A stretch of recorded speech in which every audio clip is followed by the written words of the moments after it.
যারা নাকি গবেষণা করে, বড় বড় সায়েন্টিস্ট, বিজ্ঞানী, তারা কখনো নাস্তিক হয় না।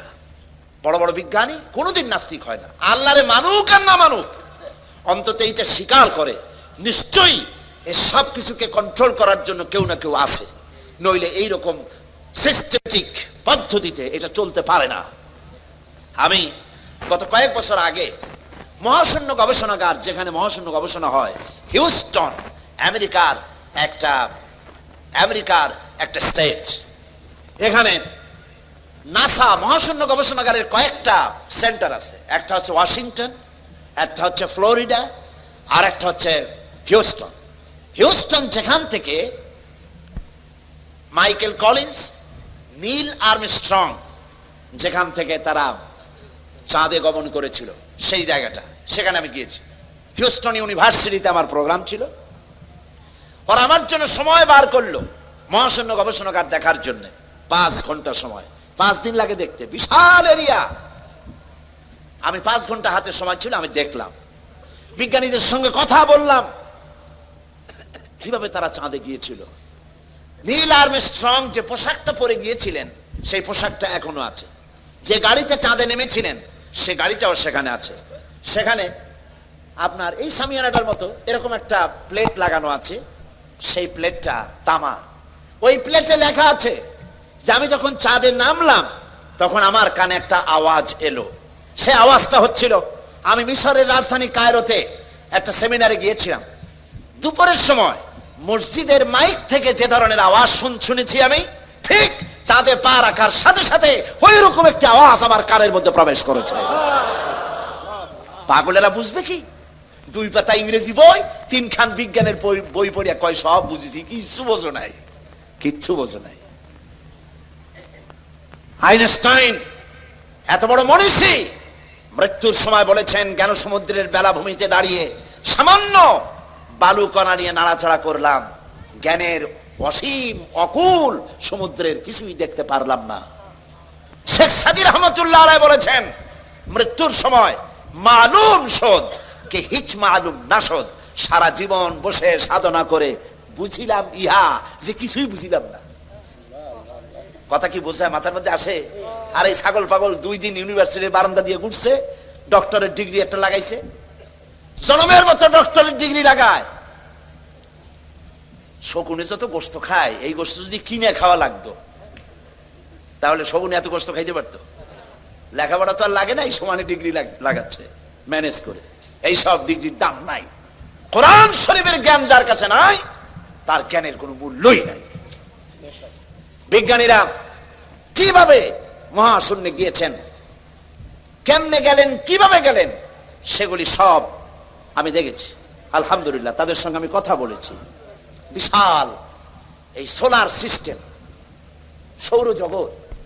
এই সৌরজগৎ বলতে আমরা কি বুঝি?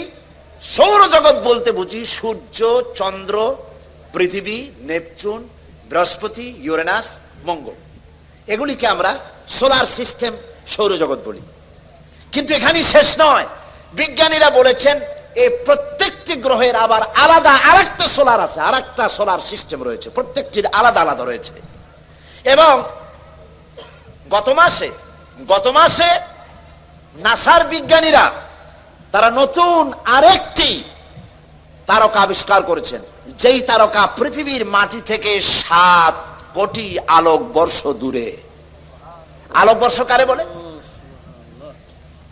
আলোর গতি প্রতি সেকেন্ডে 1,86,000 মাইল। এই সেকেন্ডের মিনিট, সেই মিনিটের ঘন্টা, এবং তার সেই ঘন্টার দিন আর মাস, আর এইভাবে করে 1 বছরকে 1 আলোকবর্ষ বলা হয়। তো এর 100 বছর, এর কোটি বছর, এর 7 কোটি আলোকবর্ষ দূরে সেই তারকাটি আবিষ্কার হয়েছে।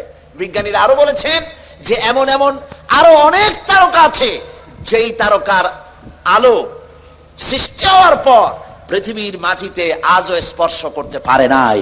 তাহলে সেই তারকা কোথায়? সেই তারকা কোথায়? রয়েছে গ্যালাক্সি, রয়েছে মিল্কি ওয়ে। এক একটা গ্যালাক্সির ভেতরে রয়েছে হাজার হাজার বিলিয়ন তারকা। সমুদ্রের তীরে, কক্সবাজার গেছেন না কেউ? কক্সবাজারের সি বিচ, সমুদ্র সৈকত, এটা বাংলাদেশের অ্যাসেট।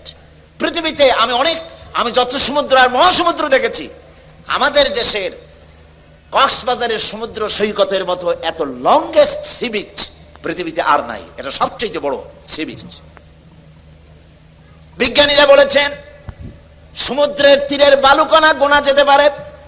সাহারা মরুভূমির ভিতরের যত বালু আছে সব গুণে শেষ করা যেতে পারে, কিন্তু আল্লাহ পাক মহাশূন্যের ভিতরে যত তারকা বানায়েছেন গুণে শেষ করা যাবে না।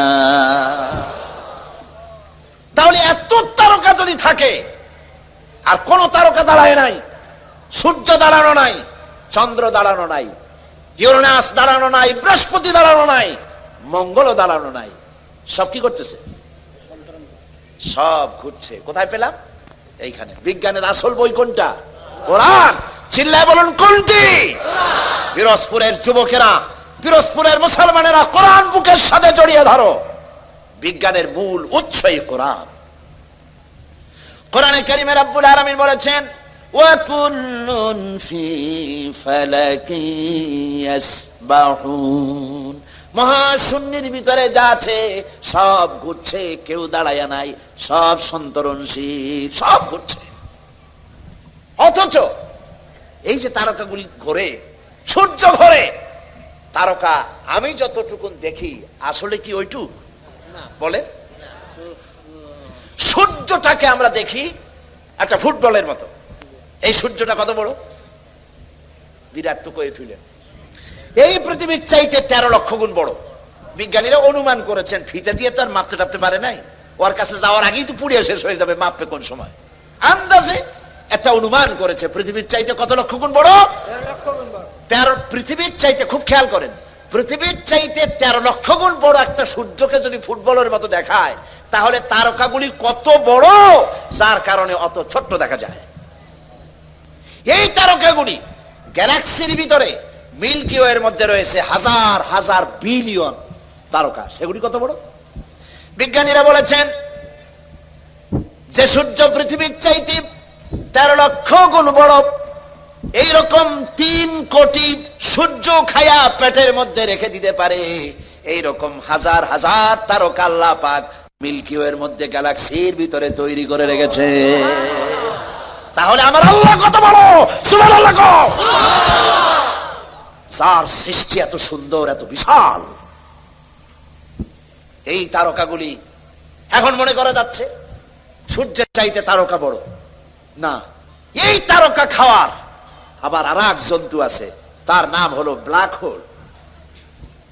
ব্ল্যাক হোল অন্ধ কুয়া।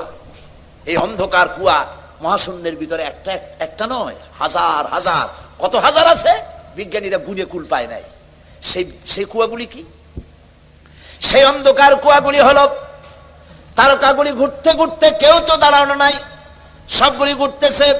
তারকাগুলি ঘুরতে ঘুরতে কোন এক মুহূর্তে যদি ব্ল্যাক হোলের রেঞ্জের ভিতরে যদি এসে যায়, বাচ্চা ছেলেরা বা আপনি মুখের মধ্যে চকলেট দিয়া এই চকলেট চুষে যেমন নিমিষে আপনি শেষ করে ফেলেন, খেয়ে ফেলেন, পৃথিবীর চাইতে যে তারকা, যে সূর্য 13 লক্ষ গুণ বড়, এইরকম 3 কোটি সূর্য খায়া হজম করতে পারে যে তারকা, সেই তারকা ব্ল্যাক হোলের মধ্যে যদি পড়ে যায়, নিমিষের ভিতরে ব্ল্যাক হোল এবং তারকা খায়া হজম করে ফেলে দেয়।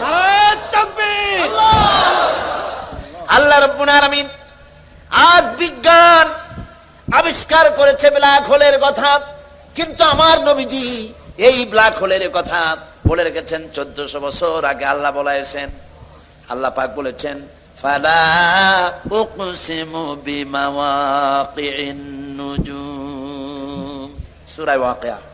আল্লাহ পাক বলছেন শপথ করি, কসম করি সেই পতিত স্থানের যেখানে তারকা সমূহ নিপতিত হয়। আজ বিজ্ঞানীরা আবিষ্কার করেছে তারকা নিপতিত হয় কোথায়? সেই ব্ল্যাক হোল তারা আবিষ্কার করেছে। মাথা ঘুরে গেছে, কি বিশাল পৃথিবী। আচ্ছা দেখেন, আপনাদের ঘরে মানচিত্র আছে না? একটু কথা কইলে আমি মজা পাই। মানচিত্র খুলে দেখুন, বাংলাদেশের মানচিত্রে পিরোজপুরের অবস্থান কতটুকু? একটুক হবে, তার বেশি তার হবে না। এশিয়ার মানচিত্রে বাংলাদেশের অবস্থান কতটুকু? একটুকুন হবে। পৃথিবীর মানচিত্রে বাংলাদেশের অবস্থান একটা কলমের নিপ পড়ার জায়গা, ঠিক না? তো পৃথিবীর মানচিত্রে বাংলাদেশের অবস্থা যদি এই হয়, তাহলে আল্লাহর এই বিশাল সোলার সিস্টেম সৌরজগতের মধ্যে পৃথিবীর অবস্থান কতটুকু, আর আপনার আমার মতো সলিমুদ্দি কসিমুদ্দির অবস্থান কতটুকু? কথা বোঝেন? কোনো হাস্তি নাই, কিচ্ছু নাই, সামান্য একটু দুদিনের ক্ষমতা, বাহাদুরি কি, হ্যান করেঙ্গে ত্যান করেঙ্গে, লাঠি কে আন্দার মুগুর ভরেঙ্গে। মাতবাড়ির ঠেলায় মানুষ অস্থির হয়ে যায়, আল্লাহরে চেনে না, আল্লাহরে অস্বীকার করে। হায় হায়, কি কপাল পোড়া। আল্লাহ পাক বলছেন, বলো আলহামদুলিল্লাহি রাব্বিল আলামিন, বহুমাত্রিক জগতের মালিক যিনি, তার প্রশংসা করো। শুধু একটা পৃথিবী বানান নাই, সহস্র সহস্র এভাবে জগৎ তিনি তৈরি করেছেন, একটা দুইটা না। শুধু তাই নয়, আলহামদুলিল্লাহি রাব্বিল আলামিন, প্রশংসা করো আল্লাহর। কোন আল্লাহর? যিনি রব্বিল আলামিন, যিনি রব, যিনি কি বলেন, যিনি কি, জোরে কোন? কোন রব? রব বলে কারে? রব বলা হয় তাকে যিনি, যার যতটুকুন যখন প্রয়োজন চাওয়ার আগে ওই সব যিনি যিনি পৌঁছায় দেন, তার নাম রব।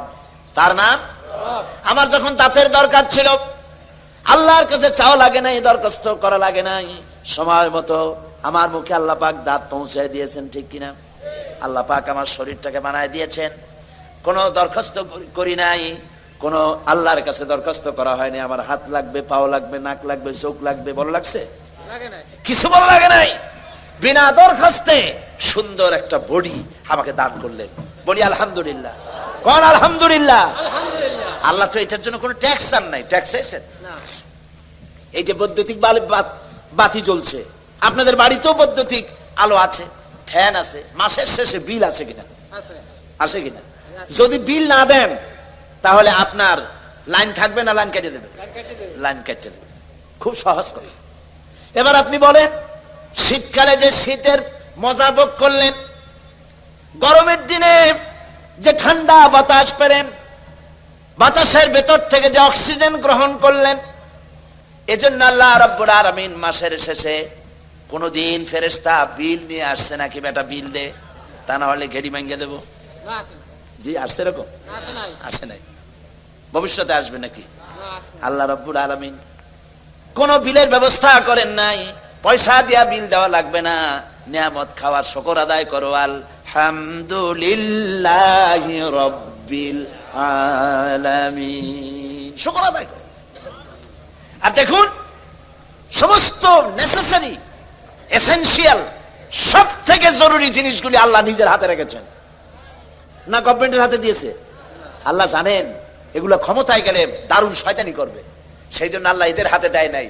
আসল জিনিস আল্লাহ নিজের হাতে রাখছে। কার হাতে? নিজের হাতে। এই বাতাসটা যদি আল্লাহ কোনো গভর্নমেন্টের হাতে দিয়ে দিতেন, হায় হায় খবর আল্লাহ। বাতাসটা যদি গভর্নমেন্টের হাতে রাখতো, গভর্নমেন্ট বলতো বিরোধী দলের দাবি মানি না, বাতাস দেবো না, মোটে মর, শ্বাসরুদ্ধ করে মেরে ফেলে দিত, ঠিক না? পানি, বাতাস, অক্সিজেন, প্রাণী জগৎ বাঁচাতে যা লাগে এগুলি কার কন্ট্রোলে? আল্লাহ মানুষের হাতে দেয় নাই। মোটে সুযোগ পায় না, তাই কয় ভাতে মারবো, পানি মারবো। আর যদি সুযোগ পায় তাকে মারিয়ে ফেলাবে। এই জন্য আল্লাহ আসল জিনিস নিজের হাতে রাখছে। সুবহানাল্লাহ। আল্লাহ পাক এই বাতাস, পানি, অক্সিজেন দিয়ে মানুষকে বাঁচাচ্ছেন। সুবহানাল্লাহ। কি সুন্দর করে বডিটা বানালেন, তাকান। আমার নবীজি বলেছেন, আমার নবী বলেছেন, কেউ যদি আল্লাহর সৃষ্টি নৈপুণ্যতার উপরে, সৃষ্টির কলা কুশলতার উপরে একটা ঘন্টা গবেষণা করে, চিন্তা করে, তাহলে আল্লাহ রাব্বুল আলামিন ওই বান্দার আমলনামায় 60 বছরের নফল ইবাদতের সওয়াব লিখে দিবে। চিন্তা করো, মাথাটা দিছি, চিন্তা করো। আমরাও চিন্তা করি, মানুষে ঠকান যায় কি করিয়া, ইহা চিন্তা করা হয়। ওজনে কেমনে কম দেওয়া যাবে, খাদ্যে কেমনে ভেজাল দেওয়া যাবে, চাউলের মধ্যে আর কত তুষ মিশানো যাবে, এই হলো চিন্তা। খুদকুরা মিশানো যাবে, এমন পাথর মিশায় দন্ত চিকিৎসক পাশে ভাত খাওয়া লাগে, দাঁত কোনটা ভাঙবে তার তো ঠিক নেই। এইগুলো নিয়ে চিন্তা করে মানুষ, ঠিক কিনা কন? আল্লাহ কয় চিন্তা করো, গবেষণা করো, কেমনি বানাইছে, তোমার নিজের শরীরটা দেখো। আচ্ছা দেখেন, লক্ষ্য করুন বৃহস্পতিবাসী, এই যে একটা বডি, শরীর, এটা কি শরীর, এই শরীরটার দিকে লক্ষ্য করুন তো। আল্লাহ শকরে মাথা নিচে হয়ে আসবে, এক্ষুনি সেজদা দিতে ইচ্ছে করবে। আপনার এই বডিটাকে উষ্ণ রাখার জন্য, বডিটা যদি হিম শীতল হয়ে যায় কি হবে না আপনি কন? একেবারে খুব তাড়াতাড়ি মরে যাবেন, মোটেও সময় লাগবে না। তাহলে শরীরটা কি থাকতে হবে বলেন? গরম থাকতে হবে, উষ্ণ থাকতে হবে। শরীরটা গরম থাকে কিসে? রক্তের কারণে। কিসের কারণে? রক্তের কারণে। এই রক্ত হয় কি দিয়ে? রক্ত তৈরি হয় কার্বোহাইড্রেট দিয়ে। কার্বোহাইড্রেট কাকে বলে? কার্বোহাইড্রেট হচ্ছে 4 প্রকার: ডাল, ডাল জাতীয় খাদ্য; চিনি, চিনি জাতীয় খাদ্য; চাউল, চাউল জাতীয় খাদ্য; আটা, আটা জাতীয় খাদ্য। এই 4 প্রকার খাদ্যকে বলা হয় কার্বোহাইড্রেট। এগুলি যখন আপনি খান, মাছ, গোশ, পনির, দুধ, ঘি, তেল, ফ্যাট, এগুলি যখন খান, তখন স্টমাকের ভিতরে, পেটের ভিতরে আছে স্টমাক, এখানে পাকস্থলী, সেই পাকস্থলীর ভিতরে রয়েছে প্যানক্রিয়াস। প্যানক্রিয়াস প্রতি মুহূর্তে ইনসুলিন তৈরি করে। ইনসুলিন তৈরি করে আপনার খাদ্য হজম করার জন্য সহযোগিতা করে। হজম হলে পরে ওই খাদ্য দিয়ে, প্রাণ শক্তি দিয়ে আপনার ব্লাড তৈরি হয়। ব্লাড যখন তৈরি হলো, এই ব্লাড যদি এক জায়গায় জমা থাকে তাহলে তো আপনি মরবেন আরো তাড়াতাড়ি। এখন শরীর সবটা গরম বানাইতে হবে না খালি মাথা গরম বানাইতে হবে? কোনটা কথা? খালি যদি মাথা গরম হয় তাহলে তো মানুষ খালি পিটাইবেন, যারে পাবেন তারে পিটাবেন। এই জন্য মাথা গরম বানানো যাবে না। পা থেকে শুরু করে মাথা পর্যন্ত একটা ভারসাম্য রক্ষা করে এই তাপমাত্রাকে সমানভাবে দিতে হবে। সেজন্য কি করতে হবে? সেজন্য আল্লাহ পাক পায়ের নখ থেকে শুরু করে মাথার চুল পর্যন্ত অসংখ্য নার্ভ সিস্টেম চালু করেছেন, রগ রেশা। কোন সুবহানাল্লাহ। রগ, এই রগ কতগুলি? রগ কইলি তো বোঝেন না, কি বোঝেন না? শিরা, উপশিরা, রগ, শিরা সব আমরা বুঝি, ঠিক না? এই রগ এবং শিরা কতগুলি মানুষের শরীরে? চিকিৎসা বিজ্ঞানীরা বলেছেন মানুষের শরীরের ভিতরে যত রগ আছে, সমস্ত রগ একটা একটা করে যদি জোড়া দেওয়া যায় তাহলে পৃথিবীটাকে 3 বার ঘুরে আসা যাবে। শুনতে কেমন কেমন লাগে, যেটা কিভাবে সম্ভব? কিভাবে সম্ভব? এইভাবেই সম্ভব যেভাবে আল্লাহ করেছে। চিকিৎসা বিজ্ঞানীরা আরো বলেছেন মানুষের শরীরের ভিতরে যত রগ আছে সমস্ত রগগুলি ছিঁড়ে ছিঁড়ে একটার পাশে যদি আর একটা এভাবে সাজানো যায় তাহলে 3 একর জমি লাগবে তা সাজায়া রাখতে। 3 একর জমিন লাগবে একটা মানুষের রগ রেশা দিয়ে। এখন রক্তগুলি যেখানে যাবে না সে জায়গাটা কি হয়ে যাবে? সাহায্য করেন আমাকে, কি হবে? না শুধু ঠান্ডা হবে কেন, প্যারালাইজড হয়ে যাবে, রক্ত চলাচল করবে না, পক্ষাঘাত হয়ে যাবে। এখন এই রক্ত মাথা থেকে শুরু করে পা পর্যন্ত পৌঁছে দেওয়ার জন্য মানুষের শরীরের মধ্যে আল্লাহ একটা জেনারেটর তৈরি করে দিয়েছেন। আপনারা কিন্তু সুবহানাল্লাহ কইতে পারেন না, বিনা পয়সায় পাইছেন তো, সেই জন্য সুবহানাল্লাহ আসে না। একটা জেনারেটর দিয়েছেন, সেই জেনারেটরের নাম কি? হার্ট। সেটার নাম হৃৎপিণ্ড। হৃৎপিণ্ডের কাজ কি? হৃৎপিণ্ডের কাজ হচ্ছে সিস্টোলিক এন্ড ডায়াস্টোলিক, সংকোচন সম্প্রসারণ এরকম করা। চিকিৎসা বিজ্ঞানীরা বলেছেন মানুষের শরীরের সব বুঝি, কিন্তু হার্টটা এরকম এরকম করে কেন আজ পর্যন্ত চিকিৎসা বিজ্ঞানীরা আবিষ্কার করতে পারে না। এটা কেন করে? ওটা আল্লাহর হুকুম। এটা কি? আল্লাহর হুকুম। এরকম করছে, পাঞ্চিং করছে, আর রক্তগুলি প্রতি মুহূর্তে রগের মধ্য দিয়ে পা থেকে শুরু করে মাথা পর্যন্ত সাপ্লাই করে শরীরকে মৃত্যুর হাত থেকে রক্ষা করছে। শরীরকে এনার্জেটিক, শরীরকে সচল করে দিচ্ছে। এখন মানুষেরা খায় খুব বেশি, মানুষ কিন্তু না খাইয়ে মরে না, খাইয়েই মরে। পাঙ্গাসের পেটি, খাসির চর্বি, বড় বড় রসগোল্লা, এইগুলা জম্মের খাওয়া খায়। খাইয়া মোছে তেল মাখে আর কয় যে কেমন খাওয়াটা হলো, কয় যে জুইত না, এত নাকি জুইত হয় না, এমন খাওয়া খায় গলায় আঙ্গুল দিলে পাওয়া যায়, পেটের উপরে উকুন মারা যায়। এইরকমের টাইট খাইয়া যারা খায় তাদের হার্টের যে আর্টারি আছে, যে মোটা মোটা রগের ভিতর থেকে রক্তগুলি সাপ্লাই হয়, সেই রগের ভেতরে চর্বি জমে যায়। রগের ভিতরে যখন চর্বি জমে যায় তখন ব্লাড পাস হয় না বলে হার্ট অ্যাটাক করে। আর হার্ট অ্যাটাক যখনই করলো তখন তাকে যদি বেঁচে যায় তাহলে তাকে বাইপাস অপারেশন করতে হবে, রগ লাগবে। বাইপাস অপারেশন হচ্ছে বুক ফেড়ে হার্ট বের করে ওইখানে রগ পাল্টাই আর একটা রগ লাগাইতে হবে। এখন রগ পাবেন কোথায়? এবার দেখেন আল্লাহরে সেজদা না দিয়ে কেমনে পারবেন? আল্লাহ রাব্বুল আলামিন আপনার হার্টে এ ধরনের রোগ হতে পারে, অপারেশন করা লাগতে পারে, রোগ লাগতে পারে, সেই জন্য রব্বুল আলামিন স্পায়ার পার্টস হিসেবে উরুর ভিতরে ঠ্যাঙের মধ্যে আলাদা 4-5টা রগ বানায় দিয়েছে, যে রগগুলি বাইপাস অপারেশনের সময় ডাক্তাররা রান থেকে সেই রগ বের করে কলিজার সাথে লাগাইয়া দেয়। বাইপাস, বাইপাস বুঝেন? সোজা কথা, পিরোজপুরে বাইপাস রোড আছে একটা, বাইপাস রোড আছে না, এটা বিকল্প জিনিস। কলজা দিয়ে আসল রক্ত যেখান থেকে বাইর হইতো সেই আসল রক্তটা নাই, একটা বাইপাস রোড বাইর করে দেয় ডাক্তাররা। সেই রোড বানাবে কি দিয়া? কাবিখার গম দিয়ে বানানো যাবে না। ওইটার জন্য উরুতে আলাদা আলাদা করে রগ আল্লাহ সৃষ্টি করে দিয়েছেন। সুবহানাল্লাহ কইতে পারলাম না। আরে মুসলমান, কিডনি লাগবে একটা। কিডনি লাগে কয়টা? মাত্র একটি। কিন্তু আল্লাহ পাক 2টি কিডনি দিয়েছেন। একটা যদি নষ্ট হয় তুমি যদি মরে না যাও আর একটা থাকুক। সুবহানাল্লাহ।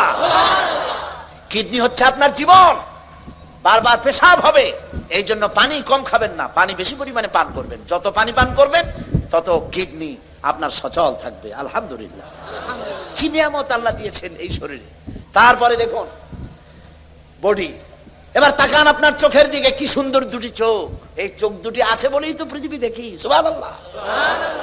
পৃথিবী দেখতে পাই, মা দেখতে পাই, বউ দেখতে পাই, কোরআন দেখতে পাই, কাবা শরীফ দেখতে পাই। আমরা আল্লাহর কাছে দোয়া করি, রব্বুল আলামিন আমাদের যতদিন বাঁচায় রেখেছো মৃত্যু পর্যন্ত আমাদের চোখে যে নূর দিয়েছো, দেখার তৌফিক দিয়েছো, মরার আগে চোখের নূর ছিনাইয়া নিও না। বলি আমিন। এবার দেখুন, এই যে আপনারা যেখানে বসা আছেন, এই জায়গায় এতগুলি মানুষের শ্বাস এবং প্রশ্বাস দিয়ে এই জায়গাটা অনেকটা বিষাক্ত হয়ে গিয়েছে। এখানে পলিউশন আছে, এখানে গাড়ির কালো ধোয়া, ধুলা, বালি দিয়ে জায়গাটা ভরা, খালি চোখে ধরা পড়বে না। আপনার কাছে যদি মাইক্রোস্কোপ যন্ত্র থাকতো তাহলে আপনি দেখতে পাচ্ছেন এই জায়গাটা কত বিষাক্ত হয়ে আছে শ্বাস প্রশ্বাস এবং পলিউশন দিয়ে। এই পলিউশন, এই ধুলাবালি অহরহ আপনার চোখের মধ্যে ঢুকছে, আপনার রেটিনা, আপনার চোখের দৃষ্টি শক্তিকে নষ্ট করে দিচ্ছে। কিন্তু আপনার চোখের দৃষ্টি যেন নষ্ট না হয়ে যায় পৃথিবীর ধুলাবালি ময়লায়, রোগ জীবাণুতে, আপনার চোখ যেন নষ্ট না হয়ে যায়, সেই জন্য আল্লাহ রাব্বুল আলামিন চোখের ভিতরে এক প্রকারের মেডিসিন, এক প্রকারের পানি রেখে দিয়েছেন। ওই পানিটা হলো ওষুধ। ওই পানিটা সারা চোখে ছড়িয়ে দেওয়ার জন্য চোখের পলক, চোখের পাতা 2টি দিয়েছেন। অনবরত চোখ পলক মারতেছে আর ওই পানি দিয়া আল্লাহ চোখ পরিষ্কার করে দিতেছে।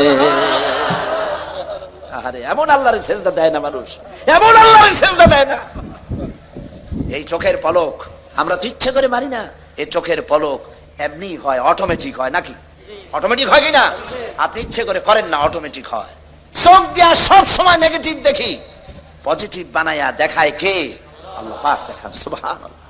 এরপরে দেখুন ব্রেন। ব্রেন কোথায় আছে? মাথা। ব্রেন, মগজ। এই মগজটা থাকে কোথায়? মাথার মধ্যে থাকে। মাথার ঘিলু, সোজা কথা ঘিলু। এই ঘিলুটা চতুর্দিকে হাড়, চতুর্দিকে কি বলে? হাড়। হাড়ের মধ্যে থাকে ঘিলু। ঘিলু কি শক্ত না নরম? নরম। এই নরম ঘিলুটা, নরম ব্রেনটা রাখার জন্য আল্লাহ সেখানে কিছু ওষুধ রেখেছেন। সামান্য একটু পানির মতো আছে, সেইখানে ব্রেনটা আছে, যাতে করে হাড্ডির সাথে ধাক্কা লেগে আপনি যেন পাগল না হয়ে যান। এই ব্রেনের ভিতরে রয়েছে অসংখ্য সেল। সেল কি?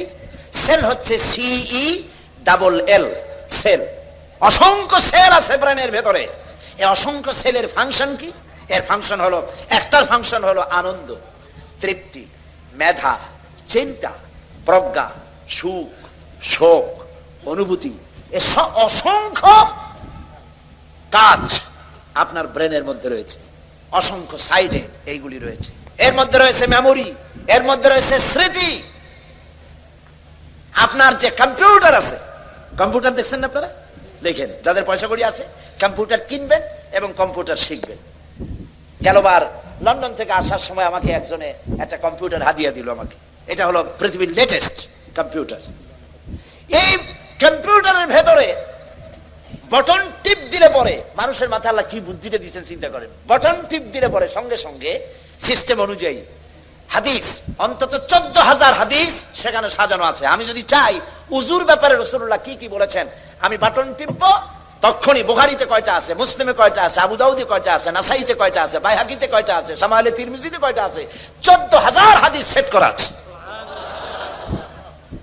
প্রত্যেকটি বিষয়ের উপরে কম্পিউটারের মধ্যে সাজায় দিয়েছে। এটা যে সাজানো হলো, কম্পিউটার আমি কিছু বুঝি, আমার নিজের আছে, কিছু কম্পিউটারে কাজ করি।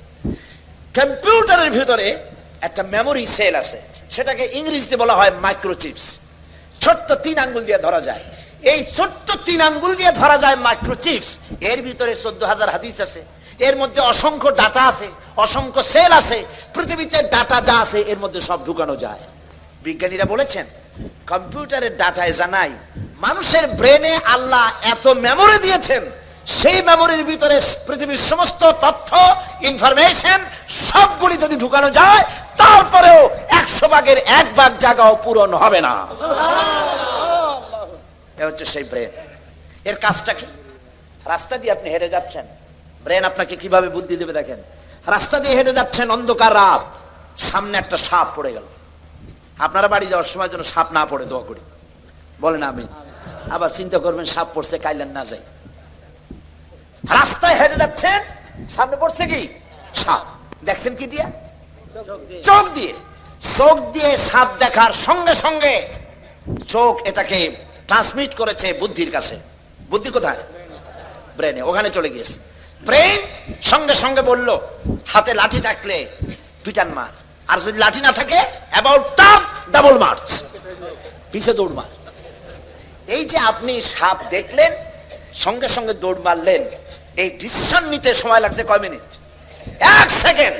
চোখ দিয়ে দেখলেন, ব্রেনকে ট্রান্সমিট করলেন, ব্রেন পাকে বলে দিল দৌড় মার, আর সঙ্গে সঙ্গে দৌড় মারলেন। সুবহানাল্লাহ। ব্রেনটাকে আল্লাহ ওখানে রেখে দিয়েছেন। আলহামদুলিল্লাহি রাব্বিল আলামিন। প্রশংসা করো সেই আল্লাহ যিনি তোমাকে সৃষ্টি করেছেন। সেই আল্লাহর সিজদা দিবা না? এত সুন্দর করে যিনি বানালেন, তুমি কি পারবা একটা জিহ্বার শুকরিয়া আদায় করতে? আর কেউ আল্লাহ নাই? নাউজুবিল্লাহ। কোরআন পড়ো না, যত হাবিজাবি গান শুনিয়ে বেড়াও। তোমার জিহ্বা দিয়ে আল্লাহর জিকির করো, আল্লাহর শুকর করো। এই জিহ্বাটা কত বড় নিয়ামত। একটি মাত্র টেস্ট মেশিন, নাম কি? জিহ্বা। বলেন নাম কি? এই জিহ্বা কত রকমের টেস্ট পাইলেন। বড়ের টেস্ট একরকম, টমেটোর আর এক রকম, লিচুর এক রকম, আমের এক রকম, কাঁঠালের আর এক রকম, জিলাপির এক রকম, সন্দেশের আর এক রকম, রসগোল্লার আর এক রকম, পাঙ্গাসের এক রকম, বোয়ালের আর এক রকম, পুঁটির আর এক রকম, ফুলকপির এক রকম, পালং শাকের আর এক রকমের, পুঁই শাকের আর এক রকমের, পোলাওর এক রকমের। না সবগুলি আলু ভর্তার মতো লাগে? সুবহানাল্লাহ কবেন না? এবার দেখেন, একটা জিহ্বায় এত টেস্ট পেলেন, এখন জিহ্বার উপরে না রেখে ওই খাবারগুলি জিহ্বার তলে ঢুকান। আজকে টেস্ট করেন, বাড়ি যেয়ে ভাত খাওয়ার সময় মাছ দিয়ে ভাত মাখায় দিয়ে জিহ্বার তলে ঢুকায় দেন, দেখেন কেমন লাগে। ভালো লাগবে? মোটেও ভালো লাগবে না। তো ভালো লাগার জায়গা কোনটা? আহারে, এমন সুন্দর জিহ্বাটা আল্লাহ দিল। আল্লাহর নাম কয়বার নিছেন? খাওয়ার সময় আলহামদুলিল্লাহ করেন, বিসমিল্লাহ কয়ে শুরু করেন নাই, আলহামদুলিল্লাহ কয়ে খান নাই, খাওয়াটার শেষেও আলহামদুলিল্লাহ করেন নাই। নাফরমানি হইল না? নাফরমানি হইল না? আবার খায় কি? বদ্দর লোক।